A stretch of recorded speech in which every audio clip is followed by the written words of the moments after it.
2. The revolutionary power of diverse thought. Can you taste words? It was a question that caught me by surprise. This summer, I was giving a talk at a literary festival, and afterwards, as I was signing books, a teenage girl came with her friend, and this is what she asked me. I told her that some people experience an overlap in their senses so that they could hear colors or see sounds, and many writers were fascinated by this subject, myself included. But she cut me off, a bit impatiently, and said, "Yeah, I know all of that. It's called synesthesia. We learned it at school.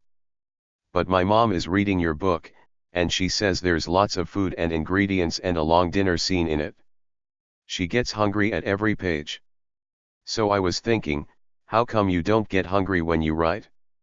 And I thought maybe you could taste words. Does it make sense?" And, actually, it did make sense, because ever since my childhood, each letter in the alphabet has a different color, and colors bring me flavors. So for instance, the color purple is quite pungent, almost perfumed, and any words that I associate with purple taste the same way, such as sunset, a very spicy word.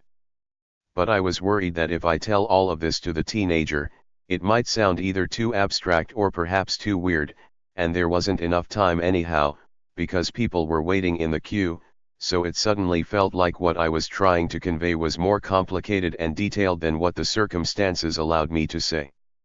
And I did what I usually do in similar situations: I stammered, I shut down, and I stopped talking. I stopped talking because the truth was complicated, even though I knew, deep within, that one should never, ever remain silent for fear of complexity. So I want to start my talk today with the answer that I was not able to give on that day. Yes. I can taste words sometimes, that is, not always, and happy words have a different flavor than sad words. I like to explore, what does the word creativity taste like, or equality, love, revolution? And what about motherland? These days, it's particularly this last word that troubles me. It leaves a sweet taste on my tongue, like cinnamon, a bit of rose water and golden apples. But underneath, there's a sharp tang, like nettles and dandelion. The taste of my motherland, Turkey, is a mixture of sweet and bitter. And the reason why I'm telling you this is because I think there's more and more people all around the world today who have similarly mixed emotions about the lands they come from. We love our native countries, yeah. How can we not? We feel attached to the people, the culture, the land, the food. And yet at the same time, we feel increasingly frustrated by its politics and politicians, sometimes to the point of despair or hurt or anger. I want to talk about emotions and the need to boost our emotional intelligence. I think it's a pity that mainstream political theory pays very little attention to emotions. Oftentimes, analysts and experts are so busy with data and metrics that they seem to forget those things in life that are difficult to measure and perhaps impossible to cluster under statistical models. But I think this is a mistake, for two main reasons. Firstly, because we are emotional beings. As human beings, I think we all are like that. But secondly, and this is new, we have entered a new stage in world history in which collective sentiments guide and misguide politics more than ever before. And through social media and social networking, these sentiments are further amplified, polarized, and they travel around the world quite fast.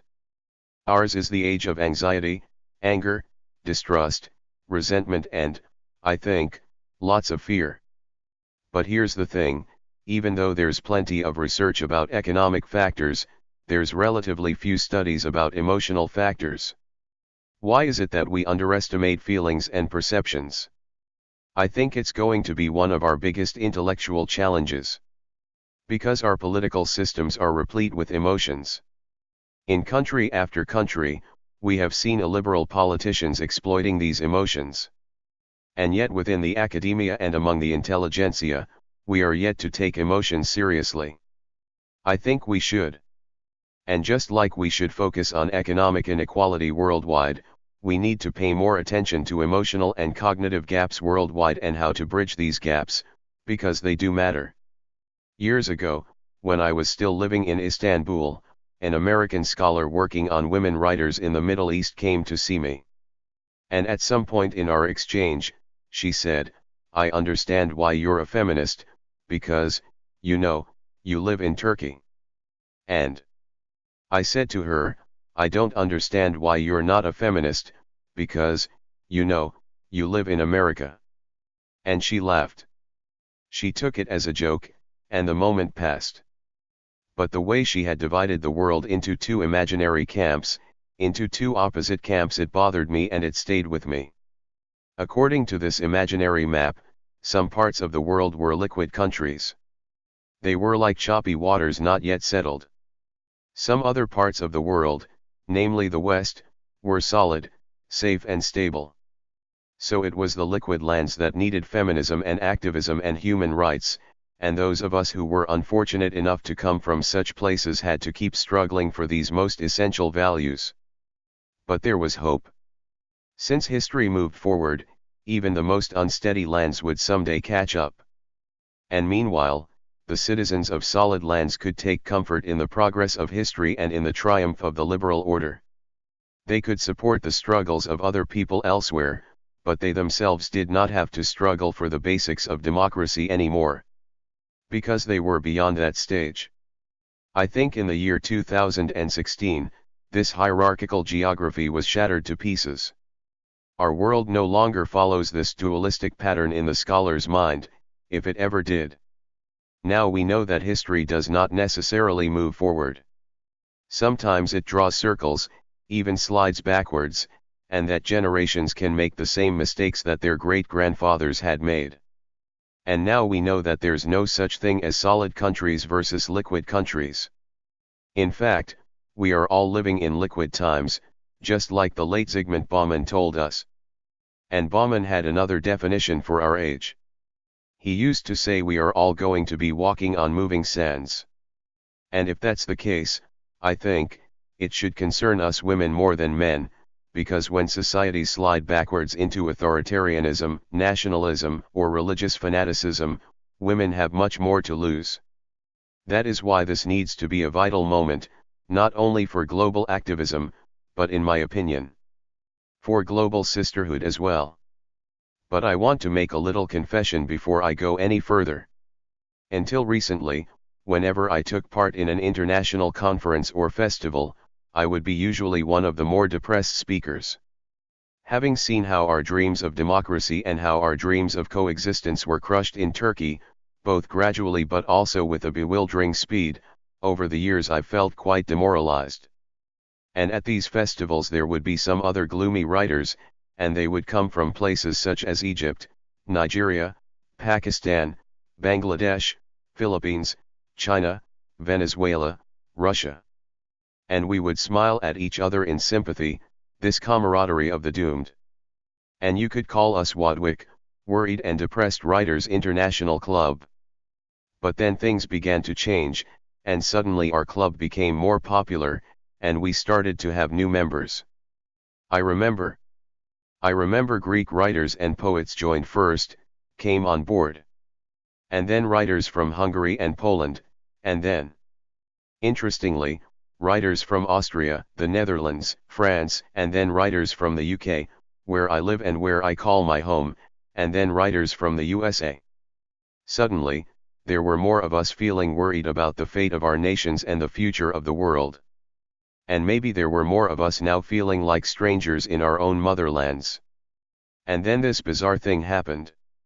Those of us who used to be very depressed for a long time, we started to feel less depressed, whereas the newcomers, they were so not used to feeling this way that they were now even more depressed. So you could see writers from Bangladesh or Turkey or Egypt trying to console their colleagues from Brexit Britain or from post-election USA. But joking aside, I think our world is full of unprecedented challenges, and this comes with an emotional backlash, because in the face of high-speed change, many people wish to slow down, and when there's too much unfamiliarity, people long for the familiar. And when things get too confusing, Many people crave simplicity. This is a very dangerous crossroads, because it's exactly where the demagogue enters into the picture. The demagogue understands how collective sentiments work and how it's usually he can benefit from them. He tells us that we all belong in our tribes, and he tells us that we will be safer if we are surrounded by sameness. Demagogues come in all sizes and in all shapes. This could be the eccentric leader of a marginal political party somewhere in Europe, or an Islamist extremist imam preaching dogma and hatred, or it could be a white supremacist Nazi-admiring orator somewhere else. All these figures, at first glance they seem disconnected. But I think they feed each other, and they need each other. And all around the world, when we look at how demagogues talk and how they inspire movements, I think they have one unmistakable quality in common: they strongly dislike plurality. They cannot deal with multiplicity. Adorno used to say, intolerance of ambiguity is the sign of an authoritarian personality. But I ask myself, what if that same sign, that same intolerance of ambiguity, what if it's the mark of our times, of the age we're living in? Because wherever I look, I see nuances withering away. On TV shows, we have one anti-something speaker situated against a pro-something speaker. Yeah. It's good ratings. It's even better if they shout at each other. Even in academia, where our intellect is supposed to be nourished, you see one atheist scholar competing with a firmly theist scholar, but it's not a real intellectual exchange, because it's a clash between two certainties. I think binary oppositions are everywhere. So slowly and systematically, we are being denied the right to be complex. Istanbul, Berlin, Nice, Paris, Brussels, Dhaka, Baghdad, Barcelona, we have seen one horrible terror attack after another. And when you express your sorrow, and when you react against the cruelty, you get all kinds of reactions, messages on social media. But one of them is quite disturbing, only because it's so widespread. They say, why do you feel sorry for them? Why do you feel sorry for them? Why don't you feel sorry for civilians in Yemen or civilians in Syria? And I think the people who write such messages do not understand that we can feel sorry for and stand in solidarity with victims of terrorism and violence in the Middle East, in Europe, in Asia, in America, wherever, everywhere, equally and simultaneously. They don't seem to understand that we don't have to pick one pain and one place over all others. But I think this is what tribalism does to us. It shrinks our minds, for sure, but it also shrinks our hearts, to such an extent that we become numb to the suffering of other people. And the sad truth is, we weren't always like this. I had a children's book out in Turkey, and when the book was published, I did lots of events. I went to many primary schools, which gave me a chance to observe younger kids in Turkey. And it was always amazing to see how much empathy, imagination, and chutzpah they have. These children are much more inclined to become global citizens than nationalists at that age. And it's wonderful to see, when you ask them. So many of them want to be poets and writers, and girls are just as confident as boys, if not even more. But then I would go to high schools, and everything has changed. Now nobody wants to be a writer anymore. Now nobody wants to be a novelist anymore, and girls have become timid, they are cautious, guarded, reluctant to speak up in the public space, because we have taught them, the family, the school, the society, we have taught them to erase their individuality. I think East and West, we are losing multiplicity, both within our societies and within ourselves. And coming from Turkey, I do know that the loss of diversity is a major loss. Today, my motherland became the world's biggest jailer for journalists, surpassing even China's sad record. And I also believe that what happened over there in Turkey can happen anywhere. It can even happen here. So just like solid countries was an illusion, singular identities is also an illusion. Because we all have a multiplicity of voices inside. The Iranian, the Persian poet, Hafiz, used to say, you carry in your soul every ingredient necessary to turn your existence into joy. All you have to do is to mix those ingredients. And I think mix we can. I am an Istanbulite, but I'm also attached to the Balkans, the Aegean, the Mediterranean, the Middle East, the Levant. I am a European by birth, by choice, the values that I uphold. I have become a Londoner over the years. I would like to think of myself as a global soul, as a world citizen, a nomad, and an itinerant storyteller. I have multiple attachments, just like all of us do. And multiple attachments mean multiple stories. As writers, we always chase stories, of course, but I think we are also interested in silences, the things we cannot talk about, political taboos, cultural taboos. We're also interested in our own silences. I have always been very vocal about and written extensively about minority rights, women's rights, LGBT rights. But as I was thinking about this TED Talk, I realized one thing: I have never had the courage to say in a public space that I was bisexual myself. Because I so feared the slander and the stigma and the ridicule and the hatred that was sure to follow. But of course, one should never, ever, remain silent for fear of complexity. And although I am no stranger to anxieties, and although I am talking here about the power of emotions, I do know the power of emotions. I have discovered over time that emotions are not limitless. You know, they have a limit. There comes a moment, it's like a tipping point or a threshold, when you get tired of feeling afraid, when you get tired of feeling anxious. And I think not only individuals, but perhaps nations, too, have their own tipping points. So even stronger than my emotions is my awareness that not only gender, not only identity, but life itself is fluid. They want to divide us into tribes, but we are connected across borders. They preach certainty, but we know that life has plenty of magic and plenty of ambiguity. And they like to incite dualities, but we are far more nuanced than that. So what can we do? I think we need to go back to the basics, back to the colors of the alphabet. The Lebanese poet Khalil Gibran used to say, "I learned silence from the talkative and tolerance from the intolerant and kindness from the unkind." I think it's a great motto for our times. So from populist demagogues, we will learn the indispensability of democracy. And from isolationists, we will learn the need for global solidarity. And from tribalists, we will learn the beauty of cosmopolitanism and the beauty of diversity. As I finish, I want to leave you with one word, or one taste. The word yurt in Turkish means motherland. It means homeland. But, interestingly, the word also means a tent used by nomadic tribes.